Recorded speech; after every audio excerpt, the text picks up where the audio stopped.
Have you ever stopped to think about why we argue so much?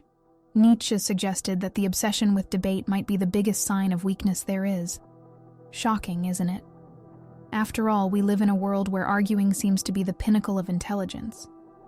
But what if it's just a facade? A mask for insecurity disguised as rationality. Now think about the last time you got into an argument. Maybe it was to prove a point or defend something you believed in. In the end, was it worth it? Or was it like shouting into the wind, hoping it would change direction? Nietzsche challenges us to strip away appearances and face a provocative question. Is true strength found in debate or in those who don't need it? Today, let's deconstruct the logic that underpins both modern society and our personal struggles. It won't be comfortable, but it might just be eye-opening. Socrates believed reason was the lamp that illuminated the darkness of ignorance. To him, living without examining one's life was like navigating without a compass, lost in a sea of uncertainties. It's a powerful idea, but also a dangerous one. By placing reason at the center of everything, he left us a complex legacy, the compulsion to justify even what doesn't need justification. Think about something simple, like making a decision based on instinct. Have you ever liked someone and just knew, deep down, that you didn't need a reason? But then reason shows up like an uninvited guest asking, "Why do you like this person? Are they the right choice?" The same happens with work decisions or moments of risk. Sometimes a business person feels they should invest in something, even without all the numbers in hand. They trust what they feel, not what they can prove. For Socrates, this would almost be a sin. Reason, when used wisely, is like a sharp knife. It cuts through confusion, separating truths from lies, but it can also wound us. Imagine someone who overanalyzes every little detail before acting, a prisoner of their own doubts. Simple decisions turn into a labyrinth of justifications. What was meant to be a tool becomes a burden. Pascal once said, "The heart has its reasons, which reason does not know." He reminds us that not everything important can be explained. Intuition, feelings, what we call instinct, these play a vital role in life. Yet we live in such a Socratic society that, when we can't explain something, we feel lost, or worse, guilty. Socrates gave us a way of thinking, but has it also become a tyrant over our actions? How many times have you held back from doing something because you couldn't justify it? And do we really need to justify everything? There are moments when overthinking is the worst enemy of action. Ancient cultures, like hunter-gatherer tribes, didn't have the luxury of spending hours debating what to do. If instinct said to run, hunt, or fight, that's what they did. For them, survival was in the hands of the body and impulse, not the mind and doubt. Today, this might seem primitive. But are we really so different? Consider a soccer player making a split-second decision. He doesn't calculate angles or analyze every possibility. He feels a quick touch, a precise shot, and the goal happens, not because he thought about it, but because he trusted what his body knew how to do. Just like a wild animal doesn't justify its strength. It simply acts. Nietzsche saw this as a fundamental truth. To him, a lion doesn't ask itself whether it should hunt. It doesn't write treatises on morality or seek the approval of its peers. It just is. This strength, born from instinct, is natural and perhaps even superior to logic. In contrast, we live in an age where everything demands an explanation. We act as though the value of our actions depends on the validation of others or some invisible rule.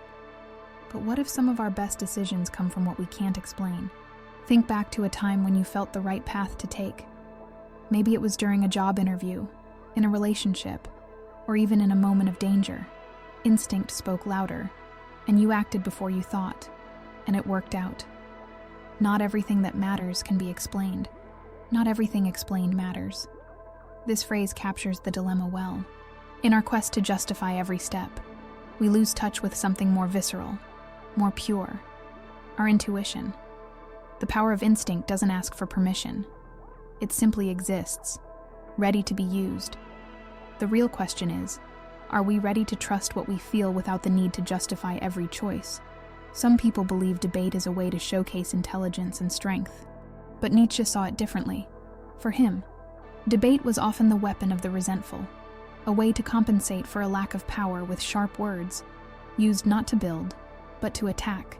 Look around you. Social media is the perfect example. How often do you see endless arguments about politics, morality, or even trivial topics? And how many of those discussions actually change anything? Most of the time, it's just people trying to win through logic because deep down, they lack another way to assert themselves.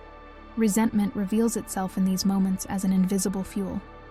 The frustration of lacking the power to act turns into a desire to convince, to attack, to be heard. Nietzsche called this the morality of slaves. He noticed a pattern in the actions of the weaker. Instead of confronting what oppresses them directly, they create values and narratives to justify their position. It's like a bird trapped in a cage trying to open the door with its beak, not out of malice, but out of desperation and debate. In these cases, becomes the cage itself. This doesn't mean that debate is always bad, but it's worth asking, why are we debating? Is it to exchange ideas or to reaffirm our place in the world? Think about that online argument you stuck with for hours. Knowing from the start that no one would change their mind, was it worth it? Or was it like walking in circles, exhausting yourself without ever getting anywhere? The truth is that debate can be liberating, but it can also be a sign of weakness. When we obsessively argue, we're not just defending ideas. We're trying to fill the void left by a lack of action. And this is the question Nietzsche forces us to face. Do we argue because we believe, or because we can't act? Philosophy is often seen as the pinnacle of wisdom, but Nietzsche, with his critical lens, presents us with an uncomfortable challenge. Does excessive questioning bring us closer to the truth? Or does it paralyze us? To him, the pursuit of external justifications can become a prison, a symptom of weakness, not strength. Consider the modern phenomenon of overthinking. It's when you analyze a situation so much that instead of gaining clarity, you become even more confused and paralyzed. How many times have you delayed an important decision because you were trying to predict every possible outcome? It's like trying to cross a river, but spending so much time studying the currents that, by the time you finally jump, the opportunity is gone. Nietzsche saw something similar in philosophy. Excessive reflection can create a kind of paralysis, where thinking becomes more important than acting. Procrastination is a practical example of this.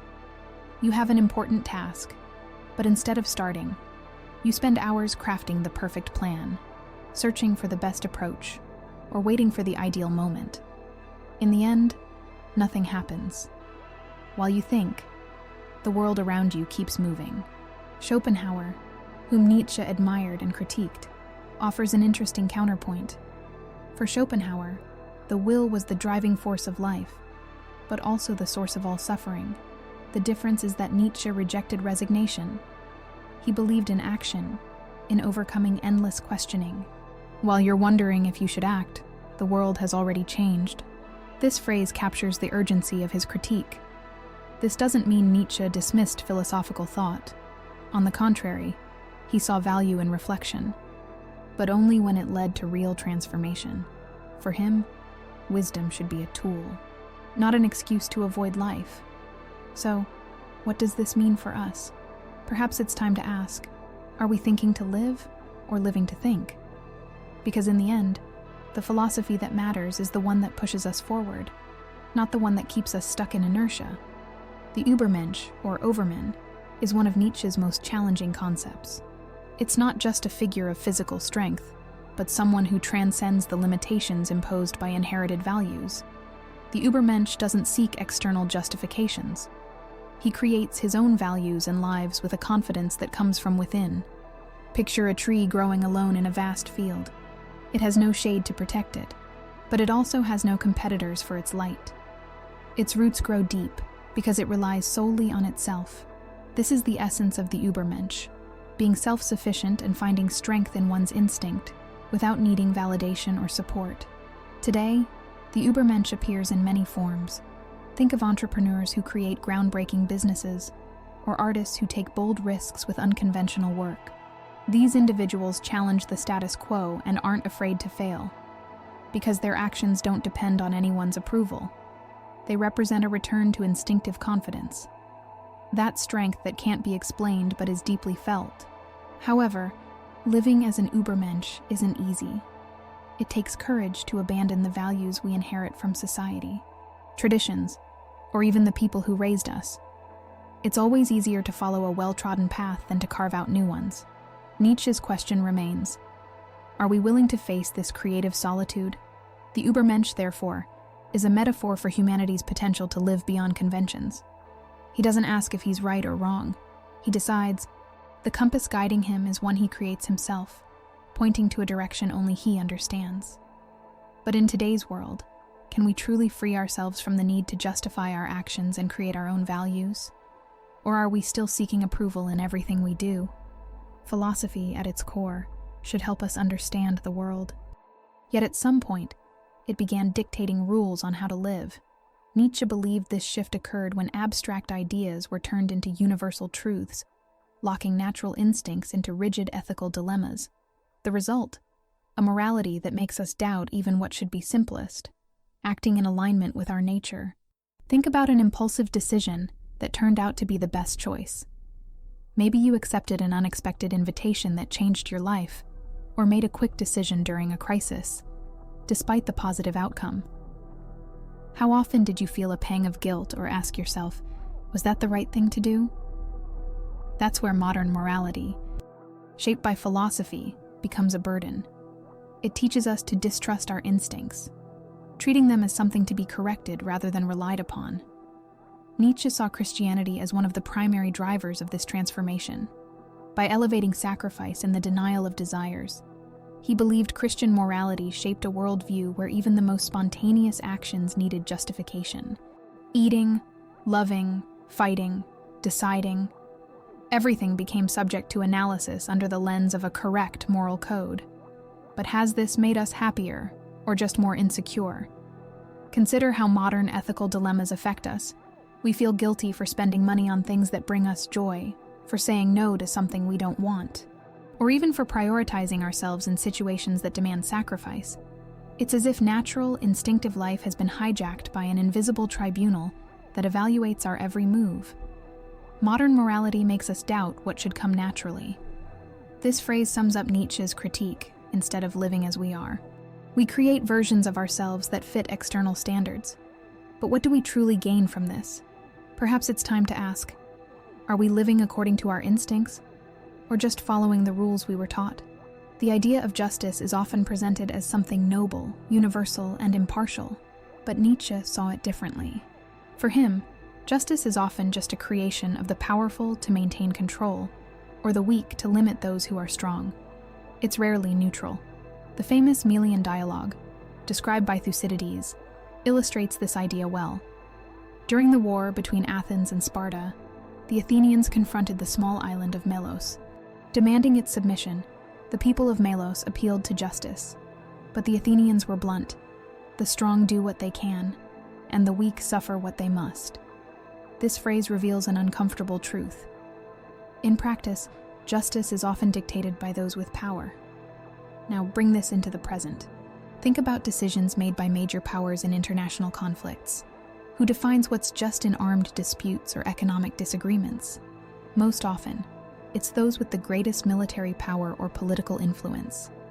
In such cases, justice is shaped by the interests of those who have the strength to enforce their will. But we don't need to look so far. Take a closer look at everyday situations. Have you noticed how, in common arguments, justice is often an excuse to impose one's worldview? Someone might argue they're seeking what's right, but in reality, they're just defending what benefits them most. Justice, in this case, becomes a tool to mask more selfish intentions. Nietzsche challenges us to ask, is justice really a universal idea, or are we always bound by a morality created by those in power? Furthermore, to what extent are we willing to accept this morality as inevitable? We live in an era where nearly everything is up for debate. Social media, forums, and panel discussions give us endless opportunities to share opinions, question ideas, and defend positions. At first glance, this seems like intellectual progress. But Nietzsche might disagree. For him, this excess of words might be more a sign of cultural decline than strength. Think about the polarized debates you see every day on Twitter or other platforms. They often begin with lofty goals, resolving important issues, seeking justice, defending values. But what's left in the end? Heated comments, bruised egos, and almost no practical solutions. It's like a fire consuming all the wood around it, but producing little light to illuminate the way forward. Nietzsche saw constant debate as a form of distraction. To him, a society obsessed with discussions wastes its energy on empty words, instead of channeling it into action. This is what he referred to as ressentiment, attacking verbally because of an inability to transform the world in concrete ways. This isn't to say that debate has no value, but there's a difference between debating to create something new and debating merely to reaffirm what we already think. The problem is that, too often, we argue more to feel relevant than to truly change anything. So, the question arises, are we debating because we are intellectually strong? Or are we trying to fill a void? Nietzsche challenges us to look in the mirror and ask whether all this excess of dialogue is, in fact, a way of avoiding the responsibility to act. After all, what's the point of a philosophy that never leaves the page? For Nietzsche, living beyond good and evil didn't mean denying the concepts of right and wrong, but rejecting the need to seek external validation for our choices. He saw traditional morality as a constraint, something that kept humanity tethered to justifications that were often more convenient for society than for the individual. Think about how even small decisions are judged by external standards. Buying something expensive for yourself might be labeled selfish. Prioritizing your own time over accepting an invitation might seem insensitive. Nietzsche proposed the opposite, a life guided by inner strength, where we don't need permission to be who we are. This ethos manifests in actions that prioritize authenticity over acceptance. Picture someone who decides to radically change their career because they feel they're on the wrong path. Despite judgmental looks or advice to stick with stability, they move forward. It's a choice that doesn't require justifications for others, only for themselves. Nietzsche challenges us to abandon the need to explain every step we take. The ethics he suggests are like a path shaped by one's own strength and conviction, not by what others expect. He believed true freedom lies in breaking free from this dependence on approval and creating a code that's genuinely our own. So, the challenge is simple and direct. Who decides what is good and what is bad in your life? That is the essence of an ethics without justification. Nietzsche's invitation for us to take control of our choices without bowing to external expectations. Nietzsche didn't reject reason, but neither did he elevate it as supreme. For him, true strength lay in overcoming the tyranny of logic without discarding it, finding a balance between rational clarity and instinctive power. This balance is what allows us to act with courage and authenticity without being paralyzed by doubt or driven by blind impulses. Imagine someone walking a tightrope. Instinct keeps them moving, while reason helps them adjust their balance with each step. Rely too much on logic, and they stop and fall. Rely only on impulse, and they lose control. Life works similarly. We need both, reason and instinct, but in the right measure. Consider an entrepreneur starting a business. Instinct drives them, makes them believe in their vision even without guarantees. But reason helps them plan, set goals, and avoid unnecessary risks. Without instinct, they might never begin. Without reason, they would likely fail. This integration is what Nietzsche envisioned as the transcendence of logic, not denying it, but putting it in service of a fuller life. The problem is that we often lean too far in one direction. Some live solely by reason, analyzing every detail but never making a move. Others follow only their impulses, acting without reflection and ending up in difficult situations. Nietzsche invites us to integrate these forces, to unite the thinking mind with the feeling body. Can we combine the power of our instincts with the clarity of reason without sacrificing our inner strength? This question sums up the challenge we face every day, because, in the end, the transcendence Nietzsche proposes isn't about rejecting a part of ourselves, but integrating what is most powerful within us. If everything we've discussed so far has caused a bit of discomfort, perhaps that's a good sign. Nietzsche believed that growth comes precisely from challenging what feels comfortable, from questioning what we accept without thought. But now what?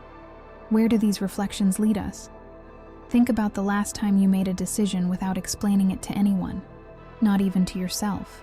It might have been something simple, like choosing a different route home, or something bigger, like taking a step toward what truly matters to you. Liberating, wasn't it? That's the kind of strength Nietzsche championed. Action that springs from within, unafraid of judgments or justifications. It's fascinating how these ideas leave us unsettled. Perhaps you're already thinking about how to apply them to your life, and that's where the real conversation begins. Not in what Nietzsche said, but in what you will do with it. After all this discussion about reason, instinct, and strength boils down to a single question: who's in charge of your choices? As you reflect on this, remember, the strength Nietzsche proposes isn't for others. It's for you. It doesn't need justification. It doesn't need to convince anyone. Just act, because the world will always have expectations, but it's you who decides what to do with them. And now, what comes next? Only you can answer that.